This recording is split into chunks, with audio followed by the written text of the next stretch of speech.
I am Liam, 32 years old. 3 years ago, my own flesh and blood watched my entire life burn to the ground and refused to hand me a single drop of water to put out the flames. Tonight, I was about to serve them a cold, hard lesson in power, right in the middle of a crowded, high-end steakhouse. While I was sitting quietly at the far end of the table, trying to swallow down years of humiliation, my father stood up, raised his crystal wine glass, and pointed it directly at my older brother. He told 20 of our closest relatives that my brother was his real son, the successful one, and thanked God he wasn't a wasted potential like me. They all laughed right in my face, but there is one thing they absolutely did not know. They had no idea that my wife and I had spent the last 3 years building a silent financial empire, and the very company they were bragging about no longer belonged to them. And very soon, they would be staring down the barrel of their own ruin. Before I tell you exactly how I dismantled their arrogant dynasty piece by piece, please hit that like button if you believe that karma never misses an address, and let me know where you are watching from in the comments below. Now, let us go back to the exact moment the nightmare began. The private dining room at the Wellington Steakhouse was designed to make people feel important. The walls were lined with dark mahogany wood, the lighting was a warm, expensive amber, and the chandeliers above us looked like they belonged in a palace. My father, Richard, had booked the entire back room to celebrate the recent corporate promotion of my older brother, Marcus. The air was thick with the smell of roasted garlic, aged prime rib, and the suffocating stench of old money arrogance. I sat at the very edge of the long oak table. They had placed me right next to the swinging doors of the kitchen, a physical representation of where I stood in the family hierarchy. Every time a waiter pushed through the doors, a rush of hot air and the clatter of dirty dishes washed over me. It was a deliberate seating choice.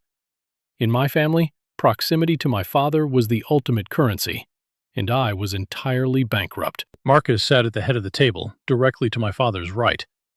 Marcus was the undisputed golden child. He wore a tailored Italian suit that cost more than my first car. He wore a heavy gold Rolex on his wrist, making sure to flash it every time he reached for his expensive Cabernet. He had parked his brand-new white Lamborghini Aventador right at the front entrance, tipping the valet a $100 bill just to keep it in plain sight of the front windows. Marcus was the newly appointed vice president of Dalton and Ross, a massive corporate conglomerate that my father treated with religious reverence.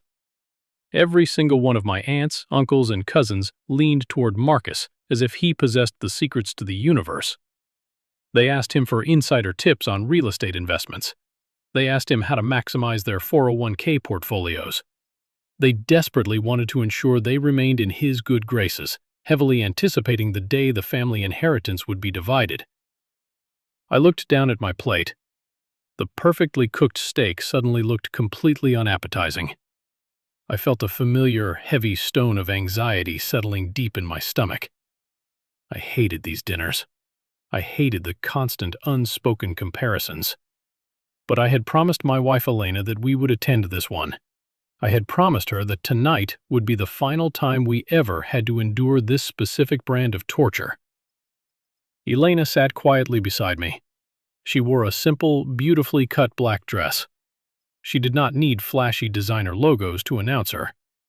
She possessed a quiet, unshakable confidence that terrified my family, because they could never understand it. She reached under the heavy linen tablecloth and rested her hand gently on my knee. Her touch was warm and incredibly grounding. Suddenly, my father tapped his crystal glass with a silver spoon. The sharp, high-pitched ringing cut through the low hum of conversation. The 20 relatives immediately fell silent, turning their faces toward the patriarch of the family. My father stood up. He smoothed the lapels of his suit and looked down the length of the table. He intentionally let his gaze slide right past me, treating me as if I were a stain on the carpet. "Family," my father began, his voice booming with theatrical authority. "We are gathered here tonight to celebrate exceptionalism. We live in a world that rewards hard work, ruthlessness, and ambition, and nobody embodies those virtues better than my eldest son. My father raised his glass toward Marcus. Marcus leaned back in his chair, a smug, self-satisfied smirk plastered across his face. "To our real son," my father declared loudly. "The successful one. The man who truly understands the value of a massive salary and corporate dominance. We celebrate you, Marcus.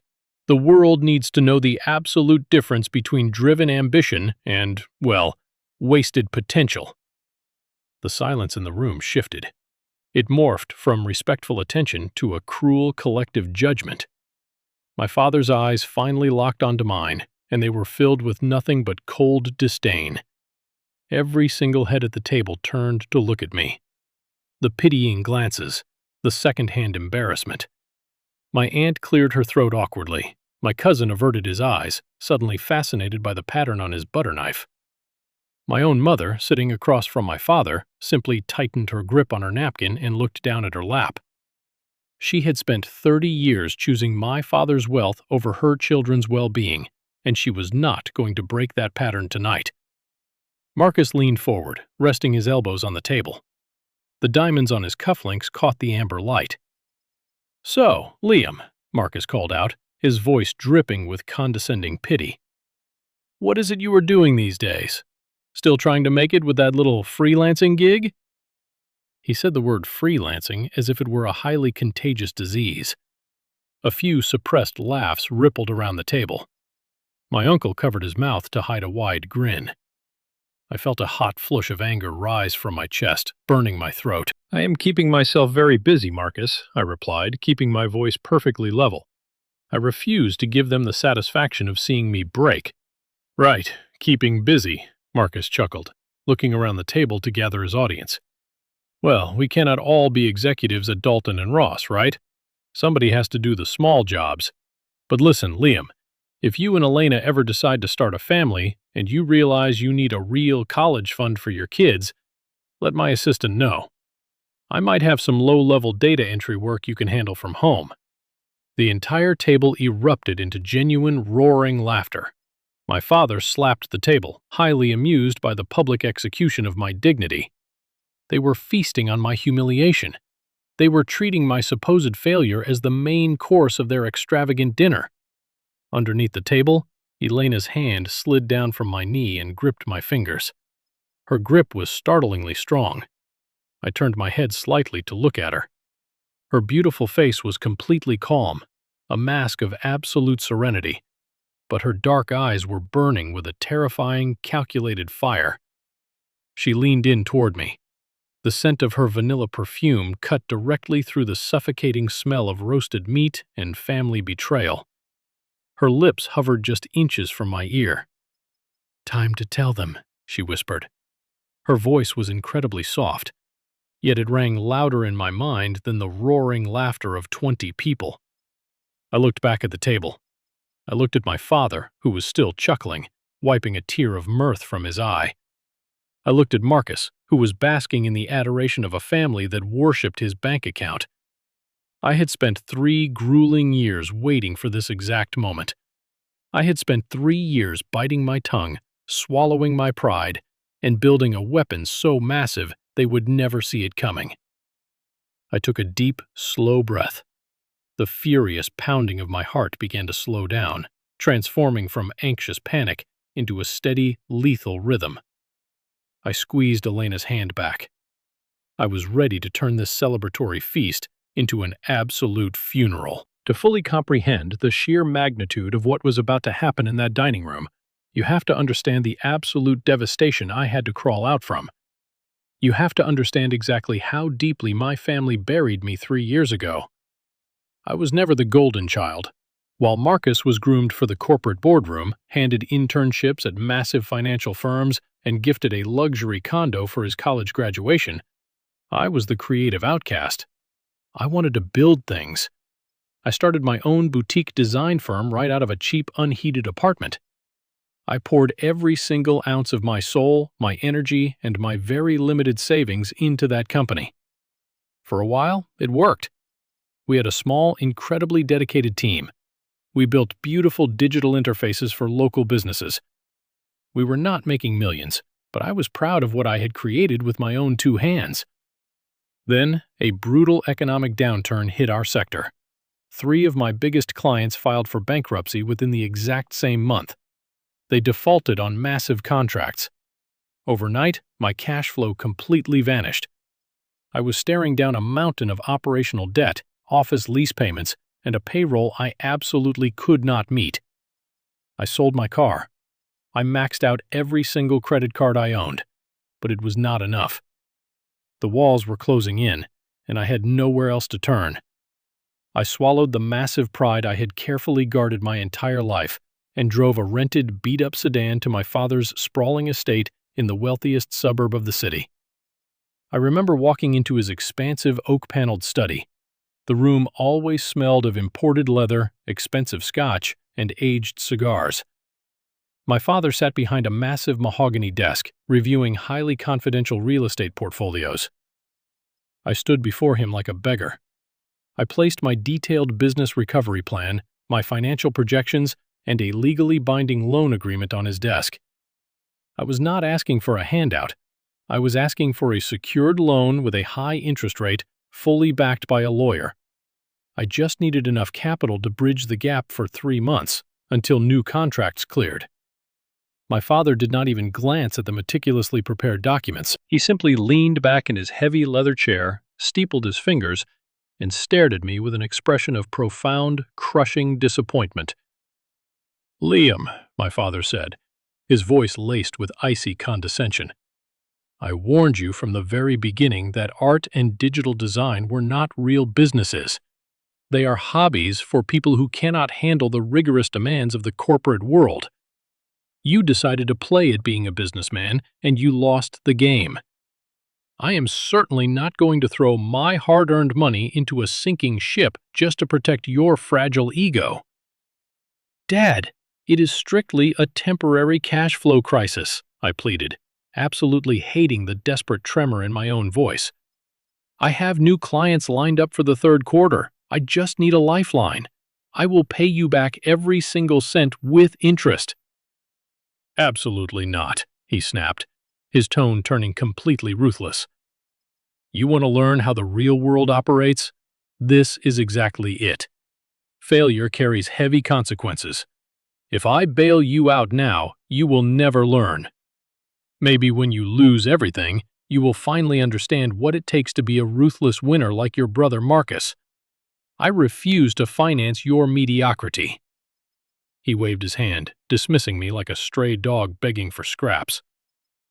I walked out of his mansion, knowing my fate was sealed. 2 brutal weeks later, I had to look my loyal employees in the eye and lay them all off. I filed for corporate bankruptcy.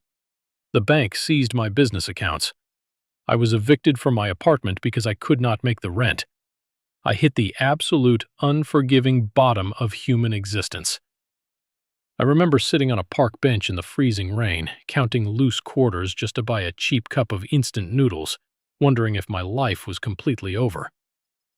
During this darkest period of my life, my family did not offer a single shred of comfort. In fact, they used my spectacular failure to elevate themselves. The very month I lost my company, Marcus purchased his first Lamborghini. He intentionally drove it past the cheap, run-down motel I was forced to live in, just to ensure I saw the glaring difference between us. When the family gathered for Thanksgiving dinner that year, my father spent 3 agonizing hours delivering a speech about how Marcus had ruthlessly outmaneuvered a rival executive to secure a promotion at Dalton and Ross. He framed Marcus as a conqueror. He framed me as a cautionary tale. Nobody at that table asked how I was surviving. Nobody offered me a place to sleep. I was a ghost, a living disappointment they used to make themselves feel vastly superior. They entirely wrote me off. They assumed I would just curl up and accept my role as the family failure. But they made one catastrophic miscalculation. They severely underestimated the sheer, terrifying motivation of a man who has had everything stripped away from him. That was the exact year I met Elena. I was sitting in a crowded, noisy coffee shop using their free internet to blindly apply for low-level corporate jobs. I was exhausted, bitter, and completely hollowed out. Elena was rushing past my table and accidentally spilled half of her iced coffee onto my only clean shirt. Instead of muttering a quick apology and running away, she immediately sat down across from me, handed me a stack of napkins, and insisted on paying for my dry cleaning. She looked at my laptop screen, saw the endless rejection emails, and asked me a simple question. "What exactly are you trying to build?" I do not know why, but I poured my heart out to a complete stranger. I told her about the bankruptcy, the crushing debt, and the absolute betrayal of my own family. I fully expected her to nod politely and leave. Instead, Elena looked me dead in the eyes, her gaze incredibly sharp and piercing. "Failure is just raw data, Liam," she said, her voice steady and commanding. "It tells you exactly where the weak points are. You do not cry over a collapsed building. You study the rubble, and then you build a fortress. Now, close that browser. Let us get to work." Elena was a genuine force of nature. She owned a small, struggling tech startup that had brilliant back-end engineering, but a completely unworkable user interface. I possessed the exact design expertise she desperately needed. We formed a partnership right there in that coffee shop. We merged her brilliant coding with my high-end design architecture. We worked 20-hour days for 2 straight years. We lived on cheap takeout food, black coffee, and pure, concentrated spite. We built an agency that provided seamless, comprehensive digital transformations for massive corporate clients. Our synergy was unstoppable. When we landed our first multi-million-dollar contract with a global logistics firm, we did not celebrate with champagne. We immediately reinvested every single dollar. We bought lucrative commercial real estate in up-and-coming districts. We acquired smaller, specialized tech firms to absorb their patents. Our revenue did not just grow, it absolutely exploded. We became highly influential, silent power players in the city's elite financial sector. And through it all, we kept my family completely in the dark. Whenever my mother bothered to call me once every 6 months, I kept my answers incredibly vague. I told her I was still struggling with freelance work. I told her money was tight. I intentionally fed them the exact narrative they desperately wanted to hear. Let them think I was weak. Let them think I was beneath them. It provided us with the perfect camouflage to orchestrate our ultimate strike. Because while Marcus was busy spending his massive corporate salary on customized suits, VIP bottle service at nightclubs, and maintaining a lifestyle he could barely afford, the very company that provided his status was quietly bleeding to death. Marcus was wildly arrogant, but he was fundamentally incompetent. He had filled the executive ranks at Dalton and Ross with his drinking buddies. He alienated crucial long-term clients with his aggressive frat house negotiation tactics. The company's profit margins had been in a terrifying freefall for 3 consecutive quarters.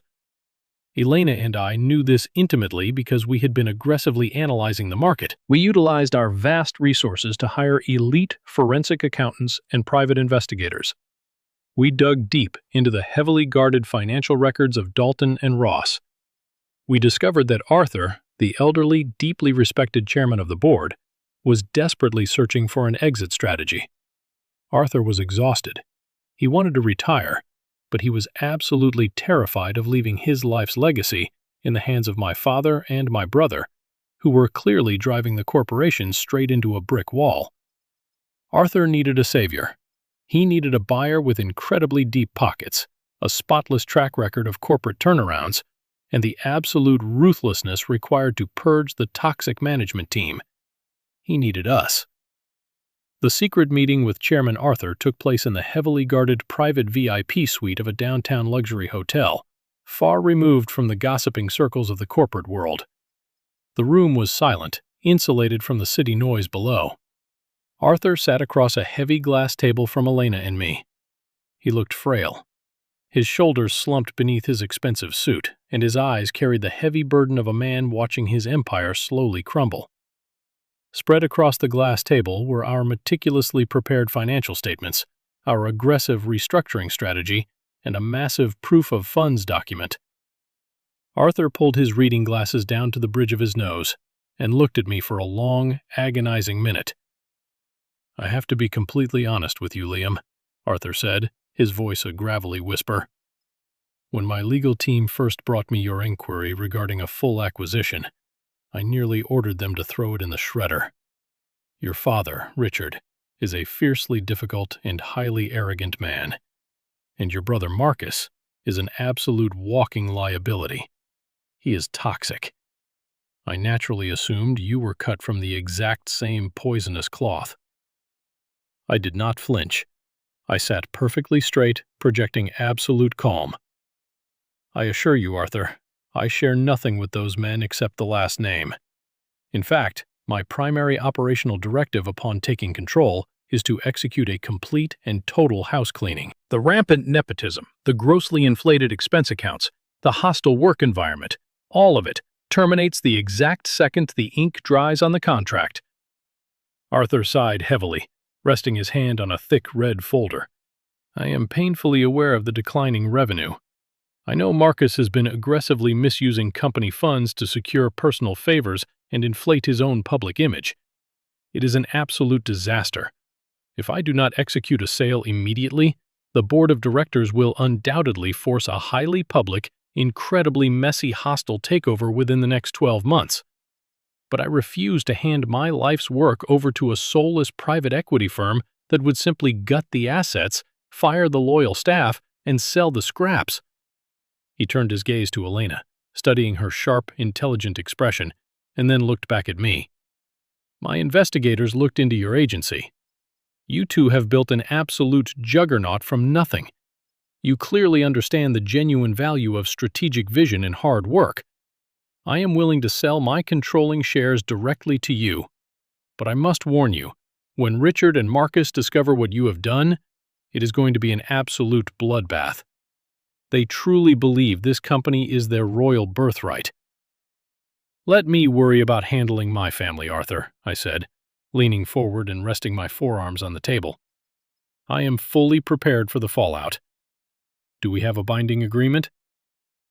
Arthur extended his trembling hand across the table. "We have a deal, Liam. We did not just buy a few shares. We bought the absolute, unquestionable majority control of Dalton and Ross. We bought the massive high-rise headquarters. We bought the lucrative government contracts. We bought the crippling debts Marcus had secretly accrued. We did not just become their new employers. We literally owned the ground they walked on. The massive transfer of power and wealth was locked down behind ironclad non-disclosure agreements, legally sealed until the upcoming mandatory board meeting on Monday morning. Which brings us crashing right back into the suffocating atmosphere of the Wellington Steakhouse. The sharp clinking of silverware against fine china, the overwhelming smell of roasted meat and expensive wine, the cruel, mocking laughter of my father and my brother, echoing off the mahogany walls. "Time to tell them," Elena had whispered. I reached out and placed my linen napkin carefully on the table, smoothing the edges with deliberate slowness. The slight, out-of-place movement caught my father's eye. He frowned deeply, clearly annoyed that the designated family failure was daring to interrupt his grand, self-congratulatory speech. "Did you have something important to add to the conversation, Liam?" my father demanded, his tone dripping with heavy sarcasm and utter disdain. "Perhaps you want to offer Marcus some crucial advice on how to stretch a $20 bill at the grocery store." More vicious snickers erupted from the cousins sitting across from me. I did not raise my voice. I did not yell. I did not show a single ounce of the furious anger burning inside my chest. I simply looked directly at my father, my facial expression completely blank and utterly unreadable. "Actually, Dad, I do have something to add to the celebration," I said, my voice cutting through the ambient restaurant noise like a freshly sharpened scalpel. "It is a very funny thing regarding the future of Dalton and Ross." Marcus rolled his eyes dramatically, throwing his hands up in the air.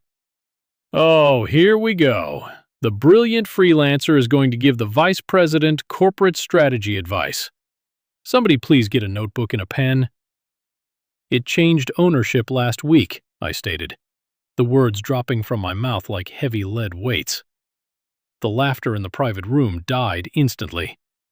It was as if someone had pulled a vacuum switch and sucked every single molecule of oxygen out of the space. My father slowly lowered his crystal wine glass, his thick, graying eyebrows knitting together in deep confusion. "What exactly are you talking about?" my father demanded, his voice dropping a full octave, a hint of genuine uncertainty creeping into his tone. "Arthur has absolutely not sold the company. We would have been notified. I am a senior consultant. Marcus is the vice president. We would know." Elena leaned forward gracefully, resting her elegant forearms on the heavy oak table. Her voice was incredibly smooth, perfectly calm, and absolutely terrifying in its certainty. "He did sell it, Richard," Elena stated, locking her dark eyes directly onto my father. "Every single voting share, every corporate asset, every subsidiary. The legal paperwork was completely finalized and filed last Friday afternoon."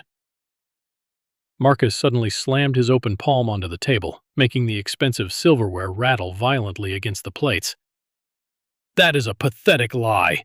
That is absolute garbage. Liam, who supposedly bought it? Some shady shell corporation? I am the acting vice president. Absolutely nobody breathes oxygen in that building without me signing off on it. You will find out all the exact details on Monday morning at the emergency board of directors meeting." "Marcus," Elena replied, not breaking eye contact, her voice as hard as diamond. "Your executive assistant already confirmed the mandatory calendar invite. You might want to check your corporate phone." Marcus practically ripped his sleek smartphone out of the inner pocket of his tailored suit jacket. His thumbs frantically swiped across the illuminated screen. The silence in the dining room was so absolute, you could hear the faint hum of the air conditioning unit. I watched intently as the color rapidly drained from my older brother's face. His usually tan skin suddenly looked sickly and gray. His mouth opened slightly, but no sound emerged.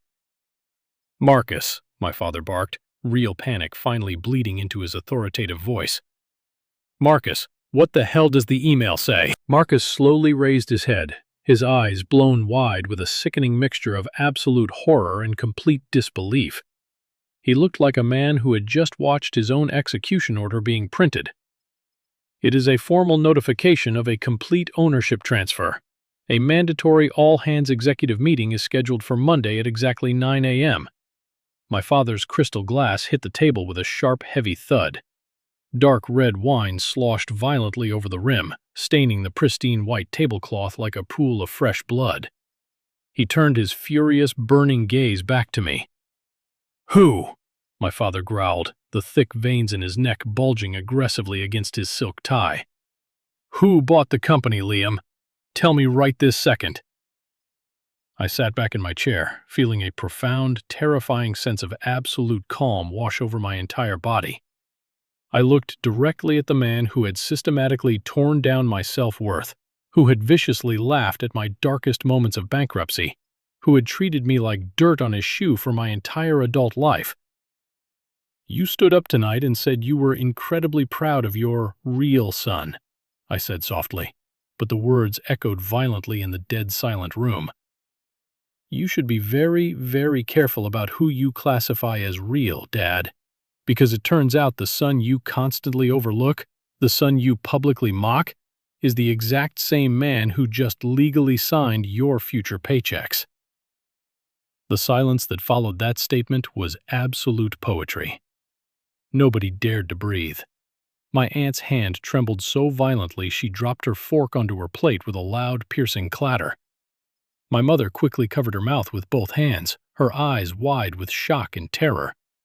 Marcus looked like he was going to physically vomit right onto his expensive prime rib. I stood up slowly, calmly buttoning the front of my jacket. Elena stood up gracefully beside me, looking absolutely radiant and completely untouchable. "Please enjoy the rest of the dinner," I said to the room of frozen statues. "It is entirely on me." I reached into my pocket, pulled out a heavy black titanium American Express card, and threw it onto the table. It landed with a sharp smack right next to the spilled red wine. We turned around and walked out of the private dining room. We did not look back as the heavy wooden door swung shut behind us, violently cutting off the suffocating silence of my treacherous family. I finally took a deep, cleansing breath of the cool night air. I genuinely thought the worst part of the war was over. I thought the sheer shock of the revelation would paralyze them into absolute submission. I was so incredibly dangerously wrong. I did not sleep a single second that night. The heavy adrenaline was still pumping relentlessly through my veins, feeling like battery acid burning in my chest. The echoing silence of that restaurant dining room clung to my skin like thick smoke. I stood alone by the large kitchen window of our quiet suburban home the next morning, watching the sun slowly crest over the horizon, painting the morning sky in dark bruises of deep purple and violent orange. My cell phone had been vibrating aggressively against the granite countertop since midnight. I had 37 missed calls from my father. I had an endless stream of furious, completely unhinged text messages from Marcus demanding I answer the phone. I ignored every single one of them.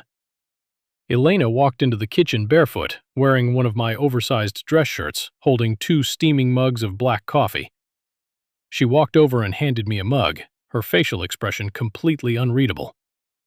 "They are going to come here," she said quietly, taking a slow sip of her coffee, her eyes scanning the quiet street outside our window. "I know they are," I replied, staring at the empty road. People like my father and my brother absolutely cannot tolerate a loss of control. Their massive pride will not allow them to simply sit still and wait until Monday morning. They need to lash out. Right on cue, the security camera notification on our front gate chimed loudly through the house. I turned and looked at the digital security monitor mounted on the kitchen wall. My father's massive, imposing black Porsche Cayenne rolled aggressively up our driveway, followed mere seconds later by Marcus's obnoxious, roaring white Lamborghini Aventador. They parked haphazardly, their tires crushing the edge of our manicured lawn, practically blocking the entire street. I was not the least bit surprised they easily found our private address. My mother had visited exactly one time over 2.5 years ago, in a brief, highly uncomfortable, half-hearted attempt to drop off a generic Christmas card before rushing back to the safety of her country club social life. I could already feel the sheer destructive hurricane of rage that was about to violently hit our front door. I did not flinch. I took a slow, deliberate sip of my black coffee, letting the bitter liquid ground my nerves. I walked down the hallway toward the front door, just as the doorbell was held down in a continuous, angry, buzzing assault. Someone started pounding a heavy fist against the solid oak wood of the door. I calmly unlocked the heavy deadbolt and pulled the door wide open.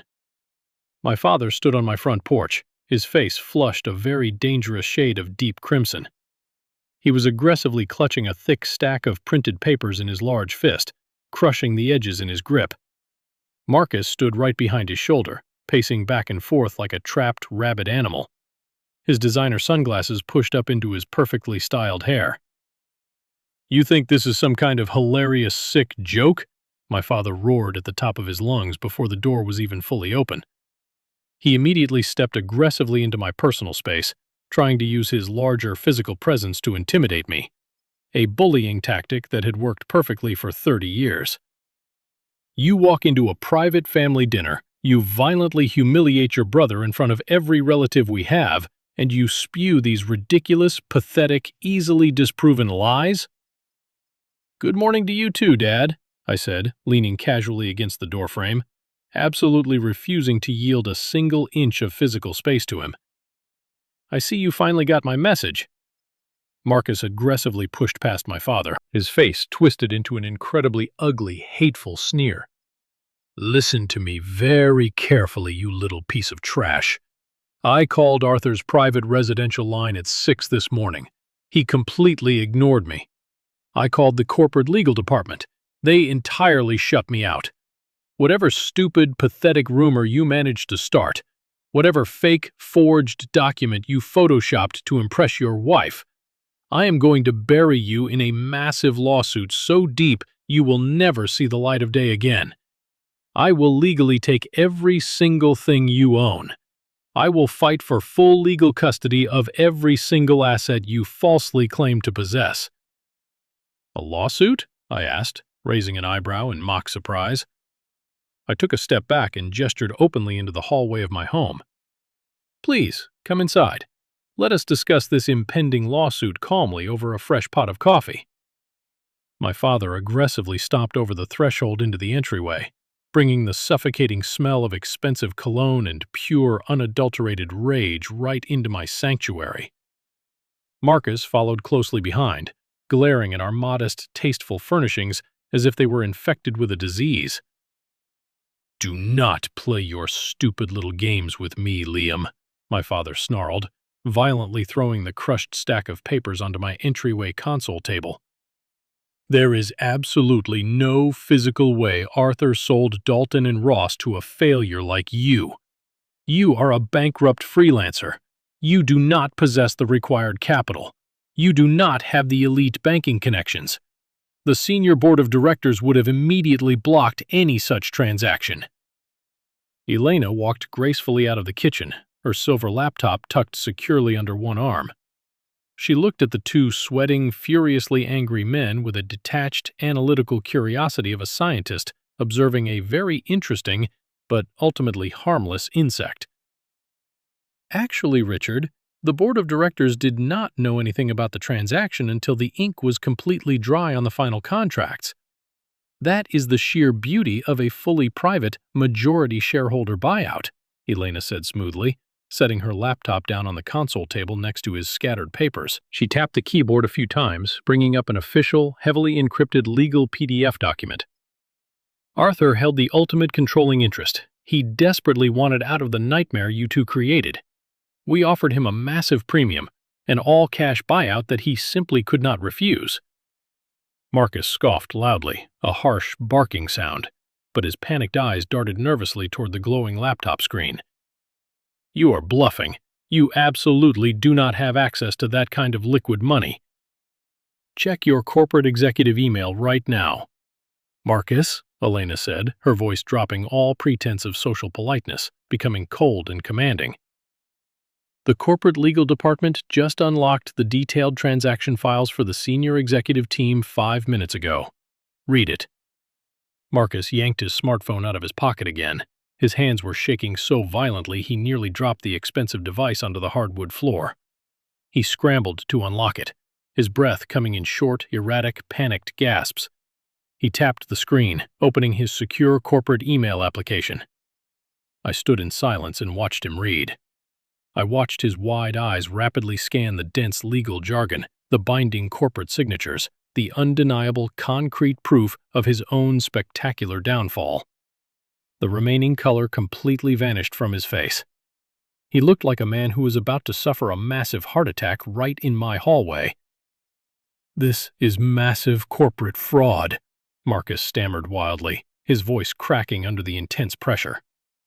"This transaction has to be totally illegal." "The contract is completely ironclad, Marcus," I said, taking a deliberate step forward. I was no longer the scared, bankrupt kid begging for a desperate loan in his study. I was the absolute master of the board. Arthur was looking to retire. We simply showed him our extensive investment portfolio. We showed him our flawless track record of completely rebuilding failing tech companies. And much more importantly, we showed him the highly confidential internal financial audit of your specific department. My father's head snapped violently toward me, his eyes wide. "What internal audit?" "The exact audit that mathematically proves Marcus has been aggressively bleeding the corporate accounts dry just to fund his lavish, pathetic lifestyle," I said, letting the heavy words hang in the air like a descending guillotine blade. "The luxury client dinners that literally never happened. The wildly inflated executive expense reports. The shady commercial real estate deals that suspiciously funneled massive commissions directly to his fraternity friends. Arthur knew everything, and he specifically chose to sell the entire empire to me, simply to save his life's legacy from being utterly destroyed by your precious golden boy."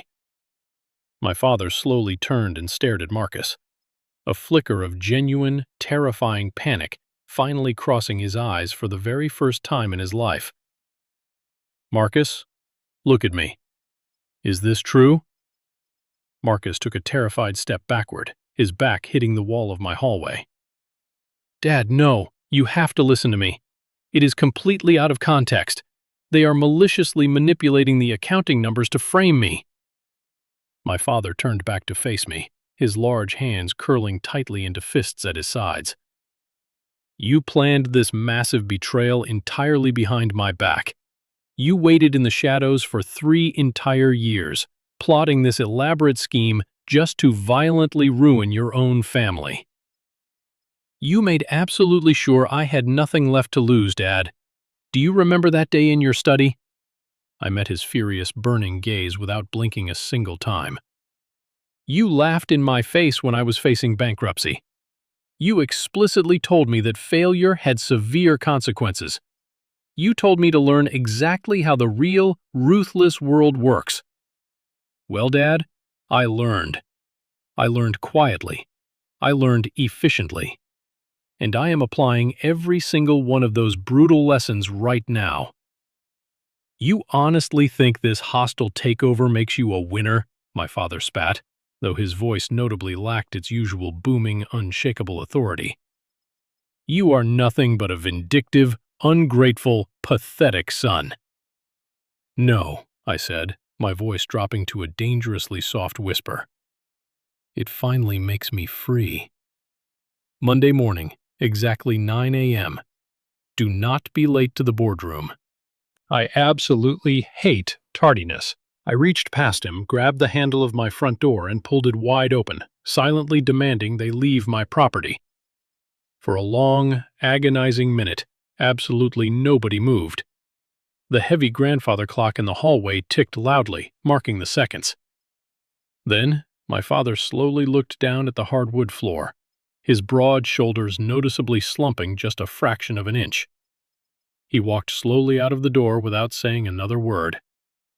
Marcus quickly followed him, stopping at the threshold to shoot me a look of pure, unadulterated venom. "You are going to deeply regret this, Liam," Marcus hissed maliciously. "I will personally burn that entire company to the ground before I ever let a failure like you run it." I closed the door right in his face, the heavy metallic click of the deadbolts sounding exactly like a gunshot echoing through the quiet house. I turned around and looked at Elena. She smiled at me, a fierce, incredibly proud smile. The battle lines had been permanently drawn.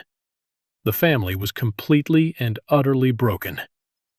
But the real brutal corporate war, the war for the absolute soul of the company and my own ultimate vindication, was going to begin the moment we stepped into boardroom on Monday morning. And I was more than ready to bring the entire corporate structure crashing down directly onto their heads. Have you ever faced something similar with your own family? Have you ever had to build your life back from absolute ground zero after the very people who were supposed to support you intentionally tore you down? Share your story in the comments below, and don't forget to like and subscribe so you don't miss the next journey. Monday morning arrived with the kind of crisp, sharp clarity that usually follows a violent thunderstorm. The sky over the city was a brilliant, cloudless blue, and the morning sun reflected off the towering glass skyscrapers of the financial district. I stood in front of the floor-to-ceiling mirror in my bedroom, meticulously adjusting the deep navy silk tie around my collar. I was no longer the desperate, bankrupt kid wearing a slightly worn-out suit, begging for a financial lifeline in my father's suffocating study. I was dressed in a bespoke, hand-tailored suit that projected absolute authority. Elena stood behind me, her reflection catching my eye in the mirror. She was wearing a stunning, razor-sharp charcoal blazer, looking like an incredibly dangerous corporate assassin. We did not exchange a single word. We did not need to. The battle lines had been drawn over the weekend, and today was the day we were going to completely level the battlefield. We drove to the Dalton and Ross corporate headquarters in absolute silence. The building was an imposing 60-story monolith of dark glass and heavy steel, a monument to the corporate arrogance my father and brother worshipped so deeply. As we walked through the massive revolving glass doors into the expansive marble lobby, the atmosphere was instantly electric. The corporate rumor mill had clearly been working entirely overtime over the weekend. Groups of employees huddled near the expensive coffee bar, and the security turnstiles speaking in hushed, nervous whispers. The moment they saw Elena and me walking toward the VIP executive elevators, the entire lobby fell dead silent. Security guards, who had previously been instructed by my brother Marcus to never allow me past the front desk, immediately stepped aside and respectfully swiped their master keycards to open the private elevator bank for us. Word had definitely come down from the top. The high-speed elevator ride to the 60th floor felt like it took an absolute eternity. My heart was beating in a slow, heavy, measured rhythm against my ribs. When the polished steel doors finally slid silently open, we stepped onto the plush, thick carpet of the executive suite. The air up here was always perfectly climate-controlled, smelling faintly of expensive floor wax and old leather. We walked deliberately down the long hallway toward the main boardroom. I could hear the muffled, angry booming of my father's voice echoing through the heavy double mahogany doors before I even reached for the brass handles. I pushed the heavy doors open without knocking.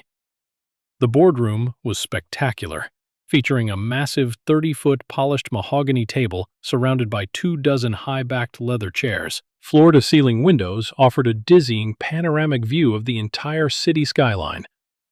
Every single seat at the table was filled by a senior executive or a board member. At the very head of the table, sitting in the chairman's seat, was my father, Richard. He looked exhausted, his face heavily lined with stress, but he was desperately projecting an aura of supreme control. Marcus was sitting directly to his right, nervously tapping a gold pen against a legal pad, his designer suit looking slightly rumpled, as if he had spent the entire weekend pacing a hole in his luxury apartment floor. The moment I stepped into the room, every single head snapped in my direction. The tension in the air was so incredibly thick, you could practically cut it with a knife. "What the hell do you think you are doing walking in here?" my father barked loudly, immediately standing up from his heavy leather chair, slamming both of his hands flat onto the polished mahogany table. "Security is supposed to be keeping unauthorized personnel out of this building. This is a highly classified, closed-door emergency session of the senior board of directors. Get out of my boardroom right now, Liam, before I have you physically thrown out onto the street." I did not stop walking. I did not break eye contact with him. I walked slowly and deliberately down the entire length of the room, Elena matching my measured pace perfectly right beside me. We reached the opposite end of the massive table. I pulled out a chair and calmly sat down. Elena remained standing for a moment, slowly unzipping her leather briefcase.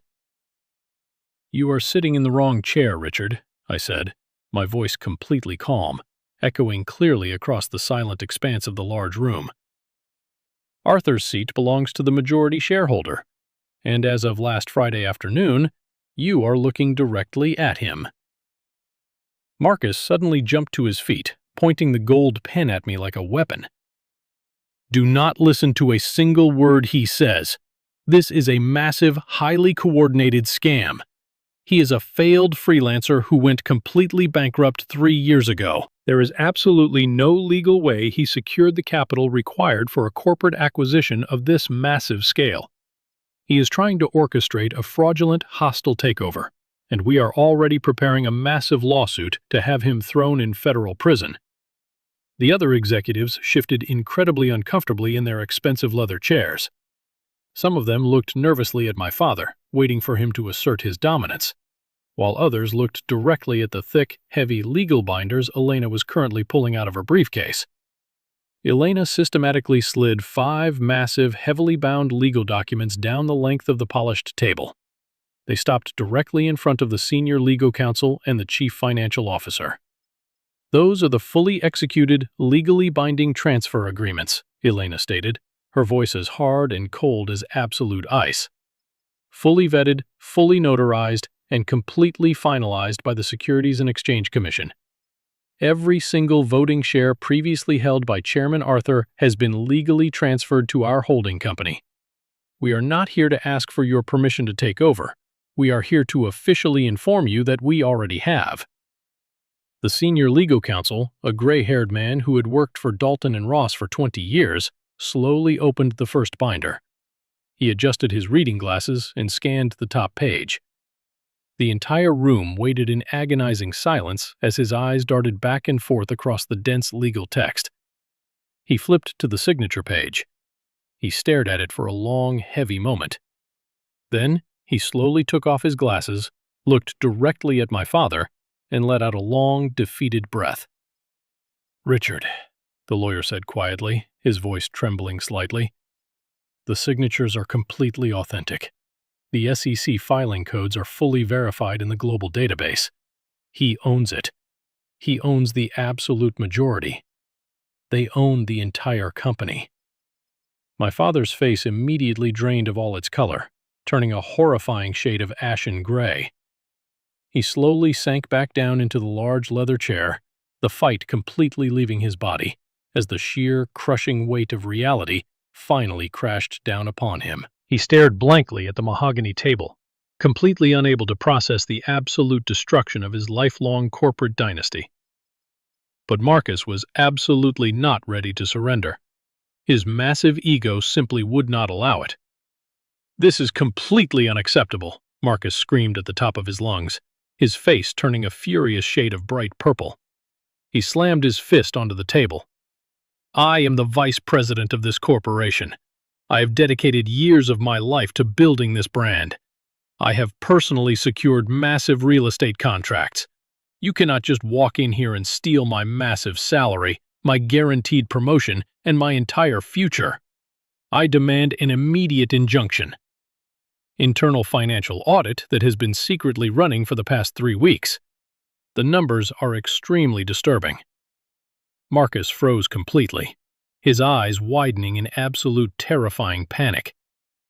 "Victor, shut your mouth right now. You are bound by a strict non-disclosure agreement. I am your direct superior." "Not anymore, he isn't," I interrupted coldly. "Keep reading, Victor. Tell the entire board exactly where the corporate profits have been going." Victor cleared his throat and continued reading from the detailed report. Over the past 3 consecutive quarters, corporate revenue has plummeted by an astonishing 28%. This severe decline directly correlates with the aggressive expansion of the vice president's discretionary spending accounts. We have uncovered heavily inflated expense reports for luxury international travel that yielded absolutely 0 client contracts. We have discovered massive corporate funds being illegally diverted to cover private country club memberships, luxury vehicle leases, and exclusive private parties. The room completely erupted into shocked, angry murmurs. The other executives glared furiously at Marcus, realizing that his reckless, selfish behavior was directly threatening their own livelihoods and their hard-earned corporate equity. Victor raised his voice to be heard over the rising anger. Furthermore, the recent commercial real estate acquisition in the downtown district, a deal aggressively championed by Marcus, was executed at 30% above the actual market value. Our internal audit proves that the massive broker commission for that specific deal was secretly funneled directly to a shell company owned by one of Marcus's former college fraternity brothers. The vice president has been systematically bleeding the corporate accounts dry. He has practically bankrupted the employee pension fund. He has put everyone's salary, everyone's retirement, and everyone's college fund savings at severe immediate risk.